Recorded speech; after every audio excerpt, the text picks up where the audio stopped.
আজকে ইরান একটা প্ল্যাটফর্মের মধ্যে কঠোর আছে তার কথার উপর যে দুনিয়াতে আল্লাহ ছাড়া আমি আর কাউকে ভয় করি না। সেই জন্য ভাইয়ের আমার তাকে পারতেছে না আক্রমণ চালানোর জন্য। একটা প্ল্যাটফর্মের মধ্যে উনি আছেন, আর উনি আছেন আসি কারণ হাজার হাজার নারী শিশু যাদের কোনো অপরাধ নাই, হাজার হাজার ছোট ছোট নাবালক বাচ্চাদেরকে তারা হত্যা করেছে ফিলিস্তিনে। কি বলেন আপনারা? গাজায় হত্যা করেন নাই, ৭২,০০০ মুসলমানকে তারা হত্যা করেছে। ভাইয়ের আমার, আল্লাহ রাসূল হাদিসে বলেন আল মুসলিমু আখুল মুসলিম, মুসলমান মুসলমান ভাই, এক মুসলমান আরেক মুসলমানের ভাই। মুসলমান আর হিন্দু ভাই ভাই হতে পারে না, মুসলমান মুসলমান ভাই। আল্লাহ রাসূল হাদিসে বলেন আল মুমিনুনা কারাজুলিন ওয়াহিদিন ইনিশতাকা আইনুহু ইনিশতাকা কুল্লুহু ইনিশতাকা রাসুহু ইনিশতাকা কুল্লুহু। আল্লাহ রাসূল হাদিসে বলেন সারা পৃথিবীর সমস্ত মুসলমান একটা দেহ, একটা দেহের নেই, একটা দেহ। সারা পৃথিবীর যত মুসলমান আছে একটা দেহ। একজন মুসলমানের মাথার মধ্যে যদি আঘাত লাগে, সারা পৃথিবীর মুসলমানের মাথার মধ্যে আঘাত লেগেছে। কি বলেন আপনারা? একজন মুসলমান যদি গুলি খায়, সারা পৃথিবীর সমস্ত মুসলমান গুলি খেয়েছে।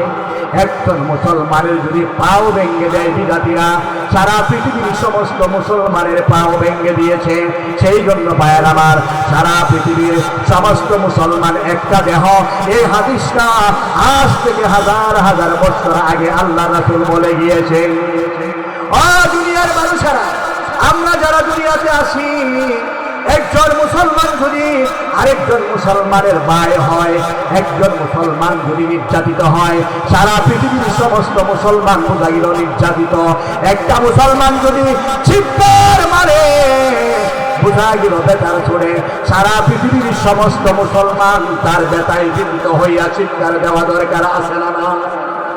সেই জন্য ভাইয়ের আমার বলতে চাই, আর কলমের কালি নয়, আর রাক্ষসের সাথে উঠিয়া কান্দার পানি নয়।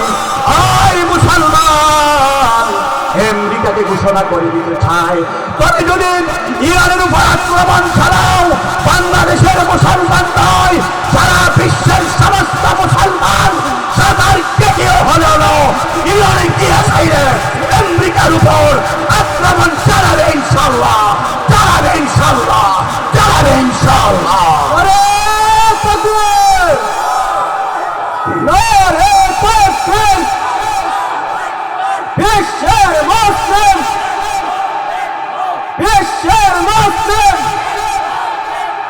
আল্লাহ বলেন লাইন শাকারতুম লাযীদান্নাকুম ওয়া লাইন কাফারতুম ইন্না আযাবী লাশাদীদ। আল্লাহ তাআলা বলেন, বান্দা যদি আমার নিয়ামত পায়, আমার নিয়ামতের শুকরগুজার করে, আমার নিয়ামতের শুকরিয়া আদায় করে, আমি আল্লাহ তাআলা তার নিয়ামত বাড়াইয়া দেই। আমার নিয়ামত পাইয়া যদি আমার সেই নিয়ামতের শুকরগুজার না করে, আমি আল্লাহ তাআলা তার নিয়ামত ছিনাইয়া নেই এবং তাকে আমি কঠিন আযাবে গ্রেফতার করে। সেই জন্য ভাইয়েরা, আজকে সেই দিন এই মাহফিলটা করতে গিয়া প্রায় অনেক শ্রম দিতে হয়েছে, অনেক টাকার প্রয়োজন। আমরা যদি 2-3 ঘন্টা সময় সেখানে না দিতে পারি, আমাদের কপালটা পুরা কপাল হয়ে যাবে। কারণ সেখানে হক্কানি উলামায়ে কেরাম আসবেন, কোরআন হাদিসের কথা তারা বলবেন। কোরআন এমন এক কালাম, যেই কালাম স্বয়ং আল্লাহ তাআলা আমাদের নবী আকায়ে নামদার তাজদারে মদিনা আমিনে গোসা আহমদ মুহাম্মদ মুস্তাফা সাল্লাল্লাহু আলাইহি ওয়াসাল্লামের উপর সেই কোরআন নাজিল করেছেন। সামনে কোরআন নাজিলের মাস আসতেছে। সেই কোরআন আমাদের জন্য সংবিধান, সেই কোরআন আমাদের জীবনের জন্য পথ এবং পাথেয়। আমরা যদি সেই কোরআন মতো, নবীজির হাদিস মতো জিন্দেগি পরিচালনা করতে পারি, দুনিয়াতে আমাদের সফল, আখিরাতে আল্লাহ তাআলা তার বিনিময়ে আমাদেরকে জান্নাত দান করবেন। বলেন সুবহানাল্লাহ। সেই জন্য ভাইয়েরা আমার, আমরা যারা সেই কোরআনের মাহফিলে এসেছি, উলামায়ে কেরামের মাহফিলে এসেছি, মুফতি উবাইদুল্লাহ আল মাদানী সাহেবের মাহফিলে এসেছি, যিনি জেল থেকে 6 মাসে কোরআনের হাফেজ হয়ে বাহির হয়েছেন, উনির মাহফিলে এসে আমরা এসেছি। আমরা খুশি না বেজার বলেন? 6 মাসে জেলের ভিতরে কোরআনের হাফেজ হওয়া সামান্য কথা নয়, সাধারণ কথা নয়। 6 মাস উনি জেলের ভিতরে কষ্ট করে, নির্যাতন মুখ করে, কারা নির্যাতন মুখ করে কোরআনের হাফেজ হয়েছেন। এমন একজন হক্কানি উলামায়ে কেরাম আজকে আমাদের এলাকাতে আসতেছেন, এতে আমরা খুশি না বেজার? আমরা খুশি। সেই জন্য ভাইরা আমার, সেই কোরআন কিয়ামতের আগ পর্যন্ত আমাদের জন্য সংবিধান। সেই কোরআনের একটা অক্ষর, একটা নোক্তা, একটা জের জবর পেশ দুনিয়ার কোনো মানুষ যত চেষ্টা করুক না কেন তার পরিবর্তন করতে পারবে না। আল্লাহ পবিত্র কোরআনে বলেন, সেই কোরআন আমি তোমাদের উপর নাযিল করেছি এবং সেই কোরআনের হেফাজত আমি আল্লাহ করব। বলেন সুবহানাল্লাহ। সেই কোরআন, এটা আমাদের সামনে নতুন কোনো কিছু নয়। আজ থেকে 1500 বছর আগে আল্লাহ রাসূলের উপর সেই কোরআন নাযিল হয়েছেন। রমজান মাসে সেই কোরআন লৌহে মাহফুজ থেকে তোড়া তোড়া করে অল্প অল্প করে 27 বছরে সেই কোরআন আল্লাহ রাসূলের উপর নাযিল হয়েছে। সেই জন্য ভাইয়েরা আমার, সেই কোরআন আমাদের জন্য সংবিধান। কোরআনে আল ইমরানের 135 নম্বর আয়াতে আল্লাহ তাআলা ঘোষণা করে দিয়েছেন, ওয়াতাসিমু বিহাবলিল্লাহি জামিআন ওয়া লা তাফাররাকু। আল্লাহ তাআলা বলেন, দুনিয়ার মানুষেরা আমার সেই কোরআনের রজ্জুকে শক্তভাবে ধরো, আমার সেই কোরআনকে শক্তভাবে আঁকড়ে ধরো। ওয়ালা তাফাররাকু, তোমরা বিচ্ছিন্ন হয়ে না, তোমরা বিচ্ছিন্ন থেকে যেও না। দুনিয়ার মানুষেরা আমরা যদি আল্লাহর কালাম সেই কোরআনকে ঐক্যবদ্ধভাবে ধরতে পারি, কোরআন যদি আমাদের হাতে থাকে, কোরআন যদি আমরা পড়ি, তার উপরে যদি আমল করি, আল্লাহ তাআলা বলেন সেই কোরআনের উপর যদি কোরআনকে যদি ধরো, মানে সেই কোরআনের মধ্যে যা কিছু আছে তার উপর যদি তোমরা আমল করো, যা কিছু আল্লাহ তাআলা নিষেধ করেছেন সেটা যদি তোমরা বর্জন করো, এবং কোরআনের মধ্যে কোরআন অনুযায়ী যদি ঐক্যবদ্ধভাবে একটা প্ল্যাটফর্মের মধ্যে যদি মুসলমান জাতি থাকতে পারে, আল্লাহ বলেন বিজয়ের মালা আমি আল্লাহ তাআলা তোমাদের গলার মধ্যে পরাইয়ে দিব। এটা কে করবে? আল্লাহ করবে। এই জন্য আমার আল্লাহ তাআলা পবিত্র কোরআনে বলেন, ওয়াতাসিমু বিহাবলিল্লাহি জামিআন ওয়া লা তাফাররাকু। আমার কোরআনকে শক্তভাবে ধরো, আমার সেই কোরআনকে যদি তোমরা শক্তভাবে ধরো, বিচ্ছিন্ন যদি না হও। কারণ একটা মুসলিম রাষ্ট্রের উপরে যদি অত্যাচার জুলুম করা হয়, আরেকটা মুসলিম রাষ্ট্র যদি সেখানে কথা বলে, বিজাতিরা পশ্চিমকালেও সাহস পাবে না আমাদেরকে ধরার জন্য। সেই জন্য ভাইয়েরা, আজকে মুসলমান যারা আছি, আমাদের নৈতিক শিক্ষার অভাব। 1 নাম্বার হলো নৈতিক শিক্ষার অভাব। ইসলামী শিক্ষায় আমরা শিক্ষিত না। হ্যাঁ, ইসলাম হলো, শিক্ষা হলো জাতির মেরুদণ্ড, এর মধ্যে হলো ইসলামী শিক্ষা। এটা হলো আদর্শিক শিক্ষা, এটা হলো রাসূলের আদর্শ, রাসূলের জীবনী, ইসলামী শিক্ষা। এই জন্য ভাইয়েরা আমার, আজকে আমাদের নৈতিক শিক্ষা, আমাদের মধ্যে ইসলামী শিক্ষা না থাকার কারণে আমরা বিপর্যয়ের মধ্যে আসি।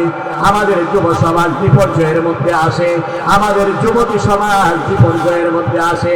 এক যুবক আর যুবককে দেখতে পারে না, এক যুবতী আরেক যুবতীকে দেখতে পারে না, হিংসা বিদ্বেষের মধ্যে আমরা পড়ে যাই। আল্লাহ বলেন, ও দুনিয়ার মানুষেরা, ও আমার বান্দা বান্দীরা, তোমরা শুনে রেখো, এই দুনিয়া থাকার জায়গা না, দুনিয়াতে তোমরা থাকবে না। কারণ সেই দুনিয়ার মানুষ তোমাদের মধ্যে যদি ঐক্যতা না থাকে, একতা না থাকে, একটা প্ল্যাটফর্মে যদি তোমরা না থাকো, বিজাতিরা তোমাদেরকে চিরজীবনের জন্য ধ্বংস করার জন্য তারা চেষ্টা করতেছে, কিন্তু তাদের চেষ্টা সফল হবে না। কোরআন ধ্বংস করার জন্য তারা চেষ্টা করতেছে, তাদের চেষ্টা সফল হয় নাই। ফিলিস্তিনকে ধ্বংস করার জন্য চেষ্টা করতেছে। এই যুদ্ধটা প্রায় 60 বছর ধরে লেগে আছে। কয় বছর? 60 বছর ধরে লেগে আছে। 50 বছর ধরে সেই যুদ্ধ লেগে আছে। এক সময় ফিলিস্তিনের প্রধানমন্ত্রী ছিলেন ইয়াসির আরাফাত। যুদ্ধ করতে করতে, জিহাদ করতে করতে দুনিয়ার থেকে বিদায় হয়ে চলে গেছে। হাজার হাজার মা বোনদের লাশ গাজার থেকে বিদায় হয়ে গেছে। প্রায় 72,000 গতকালের সংবাদে দেখেছি, প্রায় 72,000 মুসলমানের লাশ সেই গাজার থেকে বিদায় হয়ে চলে গেছে। মুসলমান চলে গেছে। এখানে হাজার হাজার নারী পুরুষ আছে না নাই? কি বলেন ভাইয়ের আমার? হাজার হাজার নারী পুরুষ আছে, রক্তে লাল হয়ে গেছে, আকাশ বাতাস পারি হয়ে গেছে। মুসলমান, এইভাবে তাদেরকে নির্যাতন করা হচ্ছে। আজকে আমরা চোখের পানি পালাই, কলম দিয়ে আমরা লিখি, কিন্তু মায়ের আমার সিংহ গর্জনে, বাঘের গর্জনে কোনো মুসলমান যদি ইসরায়েলের দিকে চেহারা তাকাইতো, কোনো মুসলমান যদি আমেরিকার দিকে চেহারা তাকাইতো, আমেরিকা কুশ্চিত করার সাহস পাইত না। ভাইয়ের আমার, আপনারা জানেন ইরান আজকে সিংহ গর্জনে, বাঘের গর্জনে চেহারা লাল করে আয়াতুল্লাহ কামিল আমেরিকার দিকে যখন তাকাইল, আমেরিকা সাহস পাইতেছে না আক্রমণ চালানোর জন্য। কি বলেন আপনারা? আক্রমণ চালানোর জন্য সাহস পাইতেছে না। সেই জন্য আল্লাহ তাআলা আজ থেকে ১,৫০০ বছর আগে পবিত্র কোরআনের মধ্যে ঘোষণা করে গিয়ে দেন, ও দুনিয়ার মানুষেরা, যদি তোমাদের 5টা ভাই থাকে, 5টা ভাইয়ের মধ্যে যদি একতা যদি থাকে, অন্য মানুষে তোমাদের ক্ষতি করতে পারবে না, আক্রমণ জুলুম তোমাদের উপর করতে পারবে না। আর তোমাদের 5টা ভাই আছে, 7টা ভাই আছে, যদি একার দিকে থাকে, তো অন্যরা তোমাদের উপর দুর্বল পায় আক্রমণ চালাইবে না। কি বলে? এবার বলেছে সৌদি আরব, আকাশ পথ তোমাদেরকে দেওয়া যাবে না। মিশর বলে তোমাদেরকে দেওয়া যাবে না। তুরস্ক বলে তোমাদেরকে দেওয়া যাবে না। হ্যাঁ, দেখা গেছে আমেরিকা দুর্বল। চতুর্দিকে তারা অস্ত্র শস্ত্র তাদের বাহিনী জমা করতেছে, কিন্তু আক্রমণ চালাইবে তারা সাহস পাইতেছে না। কারণ ইরান বলেন, একটা যদি চালাও, যদি আমাকে মারো, আমি আরেকটা দিব, 2টা দিলে 3টা দিব, 500 দিলে 1000 দিব, 1000 দিলে 10,000 মারবো। কারণ এভাবে লাল করে তাকে এসে, সেই জন্য ভাইয়ার আমার, আমরা তো হযরতে বেলালের উত্তরসূরি, হযরতে খালিদ ইবনে ওলীদের উত্তরসূরি। কি বলেন? সেই খালিদ ইবনে ওলীদ ইয়ারমুকের যুদ্ধে বুড়াকে বলেছিলেন, বুড়া রে, তুমি কোন সাগরের দিকে চলে যাইতেছ, কেন যাস? বুড়া বলে, বুড়ার জবান আল্লাহ করে দিয়েছে, বুড়া বলতেছে, আমার পানির পিপাসা লাগবে, আমি সাগরের দিকে চলে আসলাম। আমি রক্ত দেখতে দেখতে আমার আর ভালো লাগে না, এত রক্তের প্লাবন বন্যা হইতেছে। হ্যাঁ, হযরতে খালিদ ইবনে ওলীদ বলেন, বুড়া রে, শুনে রাখ, তুই যদি সাগরের দিকে না যাইতে, তোর যদি পানির পিপাসা না হইতো, পৃথিবীর বুকে নদীর এই পারে ওই পারে আমি যাইতাম তো কিনিয়া, পৃথিবীর বুকে একটা ভিজা দিও, আমি একটা কাফেরের গোষ্ঠী পর্যন্ত সেই দুনিয়াতে আমি আর রাখলাম না। সেই জন্য পায়ের আমার, আমরা হলাম হযরতে খালিদ ইবনে ওলীদের উত্তরসূরি, আমরা হযরতে উমরের উত্তরসূরি, আমরা হযরতে তালহার উত্তরসূরি, আমরা হযরতে জুবাইরের উত্তরসূরি। কি বলেন? আমরা হযরতে মুআয ইবনে জাবালের উত্তরসূরি। আমরা দুনিয়ার কোন ইহুদি খ্রিস্টানকে ভয় পাই না। কি বলেন? ভয় পাই।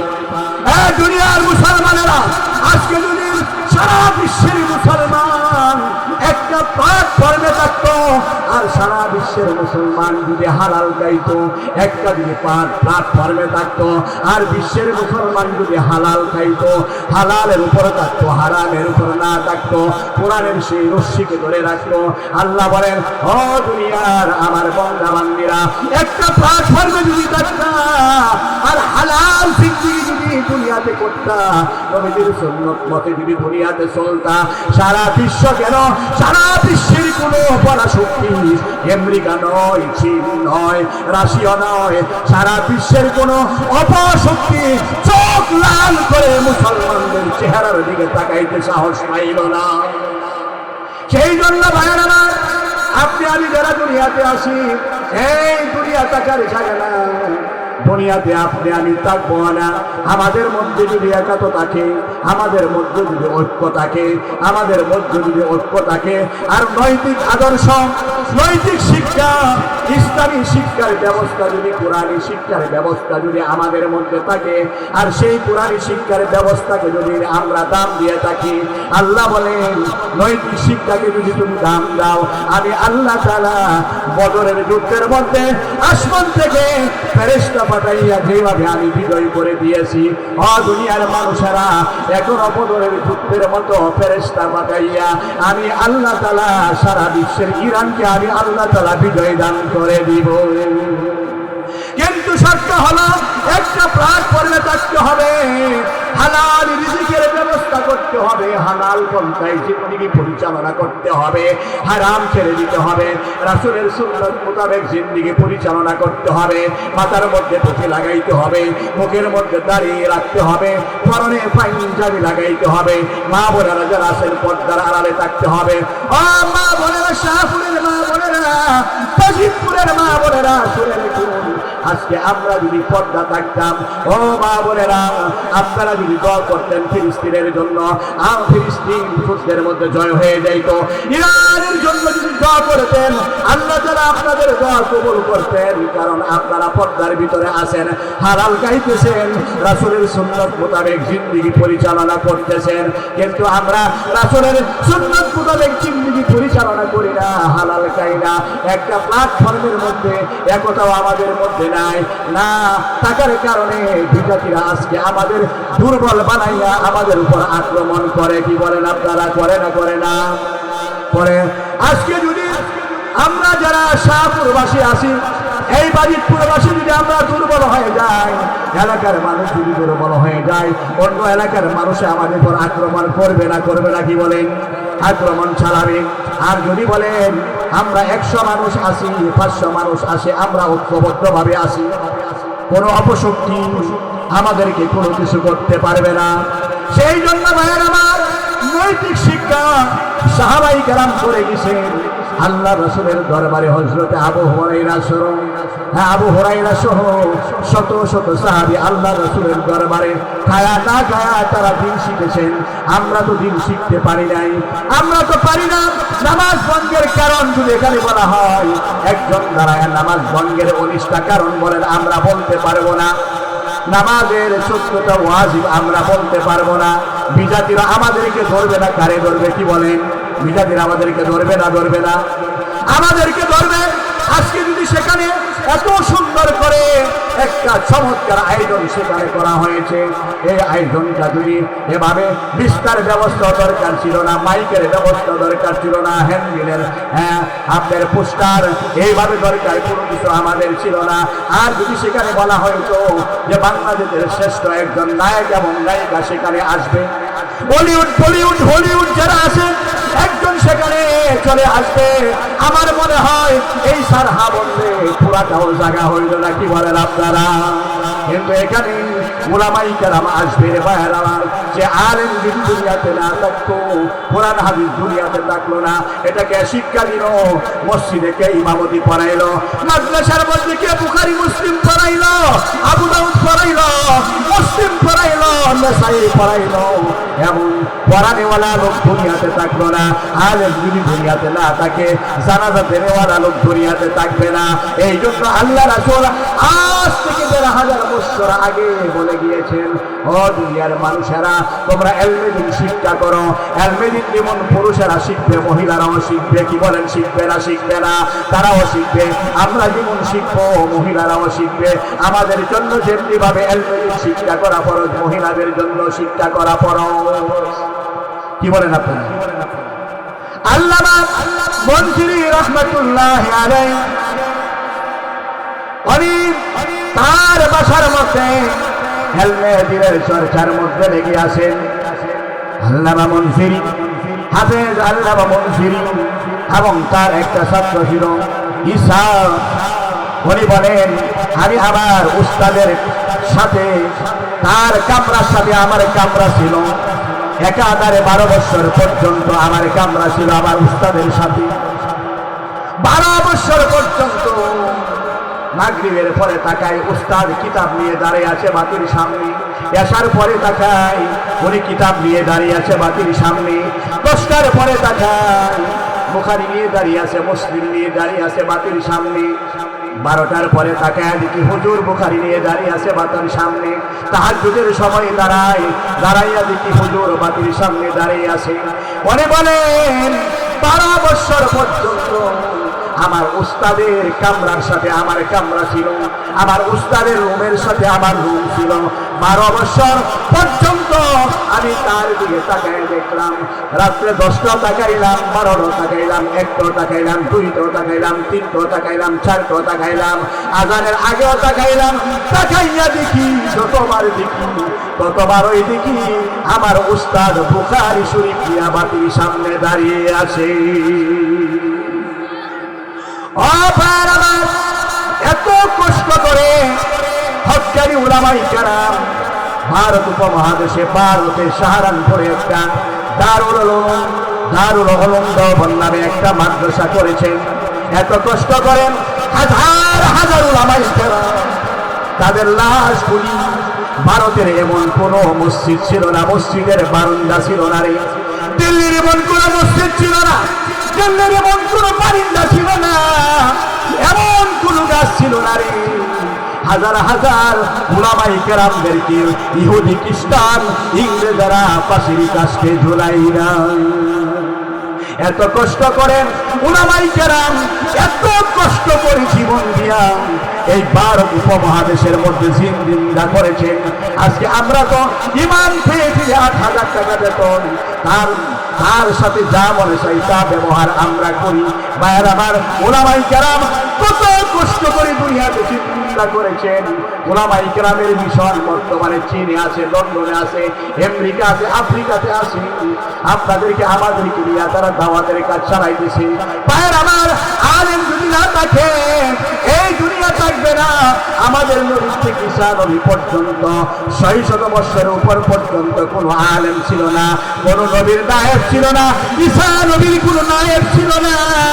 নায়েব না থাকার কারণে 600 বছর পর্যন্ত হক্কানি আলেম না থাকার কারণে মানুষ পাইকারার পূজার মধ্যে লিপ্ত হয়ে গেছে, মানুষ গাছের পূজার মধ্যে লিপ্ত হয়ে গেছে, মানুষ মাছের পূজার মধ্যে লিপ্ত হয়ে গেছে, মানুষ কোরআন বোঝে না, হাদিস বোঝে না। সেই জন্য ভাইয়ের আমার আমরা যারা দুনিয়াতে আসি, উলামায়ে কেরাম যদি না থাকে, হক্কানি আলেম যদি দুনিয়াতে না থাকে, এই দুনিয়ার নিজাম মসজিদ কালেও ঠিক থাকবে না। কি বলেন? যদি উলামায়ে কেরাম না থাকে এই মসজিদগুলি থাকবে না। উলামায়ে কেরাম যদি না থাকে এই দুনিয়াতে কারো সন্তান হবে না। কি বলেন? আপনারা জানেন গত কিছু বছর আগে আপনার চীনারা তারা সন্তান বন্ধ করে দিয়েছিল গত কয়েক বছর আগে, যে আমাদের আর সন্তান আদির দরকার নাই, কারণ আমরা প্রায় 200 কোটির উপরে আছি, আমাদের সন্তানের কোনো প্রয়োজন নাই। তখন তারা বলেন কি অবস্থা, মানুষ লক্ষ লক্ষ মানুষ মারা যাইতেছে, আমাদের এলাকার আমাদের সেই দেশের জনসংখ্যা কমে যাইতেছে, জনসংখ্যার হার কমতেছে। তখন আবার তারা নিয়োগ করছে যে না, আমাদের দেশে একজন ছেলে আরেকজন মেয়েকে বিবাহ করবে এবং সন্তানের হার আমাদের দেশে জনগণের হার বাড়াইতে হবে। কিন্তু আল্লাহ রাসূল আজ থেকে 1000 বছর আগে হাদিসের মধ্যে বলে গিয়েছেন, আল্লাহ রাসূল বলে গিয়েছেন, তোমরা এমন মেয়েকে বিবাহ করো যে মেয়ের মা 10টা 15টা সন্তান দিছে, এমন একটা মেয়ে যার মা 10টা 20টা বাচ্চা দিছে, তার মেয়েটাও 10টা 20টা বাচ্চা দিবে, এমন একজন মেয়েকে তোমরা দিয়া, এমন একজন মেয়েকে দেইকা তুমি বিবাহ করো। তাজাওয়াজুল ওয়াদুদাল বুলুদা ফা ইন্নী মুকাফিরুন বিকুমুল উমাম। আল্লাহ রাসূল বলেন কেন বিবাহ করবা, কেন বিবাহ করবা? কারণ আমি যেমন সারা দুনিয়ার মধ্যে সমস্ত নবীদের চেয়ে শ্রেষ্ঠ, আমার উম্মত সমস্ত যত নবী আছে সমস্ত নবীদের চেয়ে হাসরের ময়দানে যদি বেশি হয় আমি আল্লাহ তাআলার কাছে গর্ব করব। বলেন সুবহানাল্লাহ। কিন্তু আমরা তো ছেলে হোক মেয়ে হোক দুটি সন্তান যথেষ্ট, একটা হইলে আরো কি। আল্লাহ বলেন লা তাকতুলু আওলাদাকুম খাশিয়াতা ইমলাক। আল্লাহ বলেন ও দুনিয়ার মানুষেরা, দারিদ্রতার ভয়ে তোমাদের সন্তানকে তোমরা কতল করিও না। আল্লাহ যদি তোমাকে দেয় 5টা সন্তান, 5টা সন্তান দিনে আমি তাকে কিভাবে খাওয়াইবো? আমার দারিদ্রতা চলে আসবে। আল্লাহ বলেন তুমি যদি দারিদ্রতার ভয়ে তোমার সন্তানকে কতল করো, সেটার জবাব কঠিন হাসরের ময়দানে দেওয়া লাগবে না? লাগবে না? কি বলে? লা তাকতুলু আওলাদাকুম খাশিয়াতা ইমলাক। দারিদ্রতার ভয়ে তোমাদের সন্তানকে কতল করা যাবে না, হত্যা করা যাবে না। কারণ কঠিন হাসরের ময়দানে আল্লাহ তাআলা জিজ্ঞাসা করবেন, এই বাচ্চাগুলিকে জিজ্ঞাসা করবেন, এই বাচ্চাগুলি তোমাদেরকে কেন হত্যা করা হয়েছে? তোমাদেরকে কোনো দোষ ছিল নাকি? তখন বাচ্চাগুলি বলবে, আল্লাহ গো, আমাদের কোনো দোষ ছিল না, আমরা তো শিশু বাচ্চা, আমাদের কোনো দোষ ছিল না, এই জন্য কোনো দোষ নাই, অপরাধ নাই, আমাদেরকে হত্যা করা হয়েছে। সেই হত্যার জবাব দেওয়া লাগবে না? লাগবে না? কি বলে? লাগবে। সেই জন্য ভাইয়ের আমার, আপনি আমি যারা দুনিয়াতে আসি, আমি বলতেছিলাম 1 নাম্বার হলো একতা, 2 নাম্বার হলো 1 নাম্বার হলো একতা, 1 নাম্বার হলো নৈতিক শিক্ষা, 2 নাম্বার হলো একতা, 3 নাম্বার হলো সংস্কৃতির বেড়াজালের মধ্যে, সংস্কৃতির বেড়াজালের মধ্যে আপনি আমি আসি। আজকে বিজাতীয় অসভ্যতার মধ্যে আপনি আমি আসি না নাই? কি বলেন? গান বাদ্যের মধ্যে আসি, টিভির মধ্যে আসি, মোবাইলের মধ্যে আসি, ইউটিউবে টিপ দিলে সারা দুনিয়া পৃথিবীটা আমাদের সামনে চলে আসে না নাই? ভালো আসে, খারাপও আসে। এই জন্য আল্লাহ রাসূল বলেন, দুনিয়ার মানুষেরা 1 নাম্বার হলো তোমাদের নৈতিক শিক্ষা, 2 নাম্বার হলো তোমাদের মধ্যে একতা থাকতে হবে, 3 নাম্বার হলো বিজাতীয় অপসংস্কৃতি যেগুলো আছে এইগুলা তোমাদেরকে বন্ধ করতে হবে, 4 নাম্বার হলো তোমরা যদি জিহাদ পরিহার করো, জিহাদ ছেড়ে দাও, তোমাদের উপর বিজাতিরা আক্রমণ চালাইবে। এই জন্য আমেরিকা বিজাতিরা আজকে ইরানের উপর আক্রমণ চালাইবার জন্য চেষ্টা করতেছে। আজকে ইরান একটা প্ল্যাটফর্মের মধ্যে কঠোর আছে তার কথার উপর, যে দুনিয়াতে আল্লাহ ছাড়া আমি আর কাউকে ভয় করি না। সেই জন্য ভাইয়ের আমার, তাকে পারতেছে না আক্রমণ চালানোর জন্য। একটা প্ল্যাটফর্মের মধ্যে উনি আসেন, আর উনি আসেন আসি কারণ হাজার হাজার নারী শিশু যাদের কোনো অপরাধ নাই, হাজার হাজার ছোট ছোট নাবালক বাচ্চাদেরকে তারা হত্যা করেছে ফিলিস্তিনে। কি বলেন আপনারা? গাজায় হত্যা করেন নাই, ৭২,০০০ মুসলমানকে তারা হত্যা করেছে। ভাইয়ের আমার, আল্লাহ রাসূল হাদিসে বলেন, আল মুসলিমু আখুল মুসলিম, মুসলমান ভাই, এক মুসলমান আরেক মুসলমানের ভাই। মুসলমান আর হিন্দু ভাই হতে পারে না, মুসলমান ভাই। আল্লাহ রাসূল হাদিসে বলেন, আল মুমিনুনা কারাজুলিন ওয়াহিদিন ইনিশতাকা আইনুহু ইনিশতাকা কুল্লুহু ইনিশতাকা রাসুহু ইনিশতাকা কুল্লুহু। আল্লাহ রাসূল হাদিসে বলেন, সারা পৃথিবীর সমস্ত মুসলমান একটা দেহ, একটা দেহের নেই, একটা দেহ। সারা পৃথিবীর যত মুসলমান আছে একটা দেহ। একজন মুসলমানের মাথার মধ্যে যদি আঘাত লাগে, সারা পৃথিবীর মুসলমানের মাথার মধ্যে আঘাত লেগেছে। কি বলেন আপনারা? একজন মুসলমান যদি গুলি খায়, সারা পৃথিবীর সমস্ত মুসলমান গুলি খেয়েছে। একজন মুসলমানের যদি পাও ভেঙে দেয় বিজাতিরা, সারা পৃথিবীর সমস্ত মুসলমানের পাও ভেঙে দিয়েছে। সেই জন্য ভাইয়ের আমার, সারা পৃথিবীর সমস্ত মুসলমান একটা দেহ। এই হাদিসটা আজ থেকে হাজার হাজার বছর আগে আল্লাহ রাসূল বলে গিয়েছে। ও দুনিয়ার মানুষেরা, আমরা যারা দুনিয়াতে আসি, একজন মুসলমান যদি আরেকজন মুসলমানের ভাই হয়, একজন মুসলমান যদি নির্যাতিত হয়, সারা পৃথিবীর সমস্ত মুসলমান বোঝা গেল নির্যাতিত। একটা মুসলমান যদি চিৎকার মারে, বোঝা গেল বেতার ছড়ে। সারা পৃথিবীর সমস্ত মুসলমান তার বেতায় জীবিত হইয়া চিৎকার দেওয়া দরকার আছে না? সেই জন্য ভাইয়ের আমার বলতে চাই, আর কলমের কালি নয়, আর রাক্ষসের সাথে উঠিয়া কান্দার পানি নয়।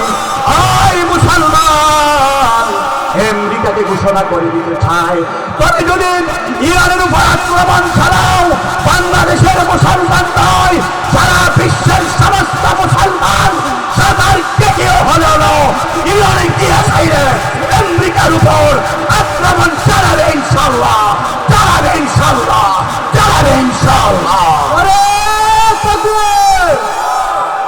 নারে তাকবীর!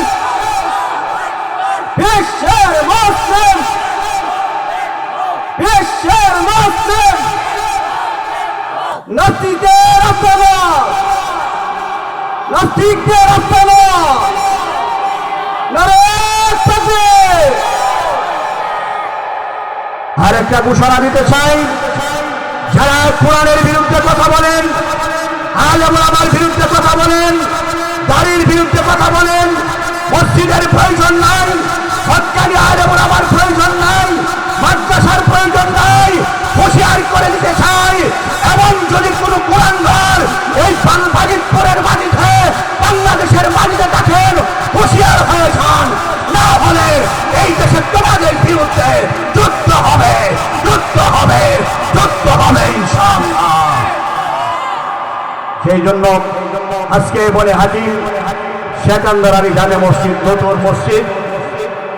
এই মসজিদের যিনিরা আছেন এবং সেকান্দর আলী জামে, যিনি সেকান্দর আলী তার এক নাতি, বর্তমান প্যানেল চেয়ারম্যান আজহারুল ইসলাম সাহেব, তার দাদার জন্য, তার আব্বার জন্য আপনাদের কাছে দোয়া চাইছেন।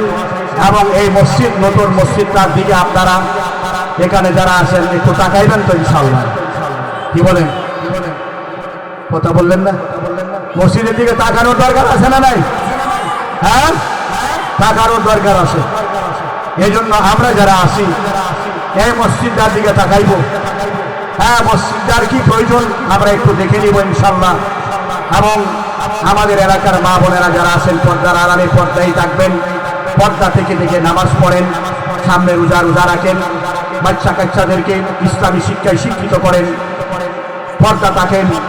আল্লাহ তাআলা আমাদের সকলকে সহি দিনের সহি বুঝ দান করুক। সকলে বলেন আমিন।